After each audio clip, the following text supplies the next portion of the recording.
যাদেরকে দেখেছেন, কেন এই মানুষগুলোকে আমরা আমাদের আশেপাশে ভিড় করতে দেব?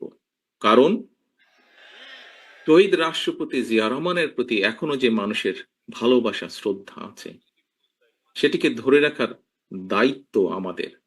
উনার যেই পরিকল্পনা, যেই আশা, যেই আকাঙ্ক্ষা নিয়ে আমরা আলোচনা করেছি, উনার যেই সফলতাগুলো নিয়ে আমরা আলোচনা করেছি, যা দেশ এবং দেশের মানুষকে উপকৃত করেছে, সেগুলোকে যদি আমাদের কন্টিনিউ করতে হয়, তাহলে অবশ্যই আমাদেরকে যেমন সতর্ক হতে হবে, আমাদের প্রত্যেকটি নেতাকর্মীদেরকে যেরকম সতর্ক হতে হবে, সচেতন হতে হবে, একসাথে একইভাবে যেটি মহাসচিব সাহেব ওনার বক্তব্যে বলেছেন যে মানুষের পাশে গিয়ে দাঁড়াতে হবে।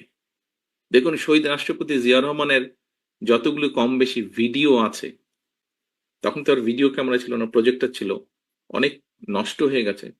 বিশেষ করে আমরা যেটা জানি, বিগত সরকারের সময় অনেক এরকম ডকুমেন্ট যেগুলো সরকারি জিম্মায় ছিল নষ্ট করে ফেলা হয়েছে। তারপরেও যতটুকু আমরা দেখি এখন, দেখবেন প্রত্যেকটি ভিডিওতে, মানে ১০০টি যদি থাকে, তার মধ্যে শতকরা ৮০টি ভিডিও, ৭০ থেকে ৮০টি ভিডিওতে দেখবেন উনি কিন্তু গণমানুষের কাছে, হয় গ্রামের মেঠো পথ দিয়ে হেঁটে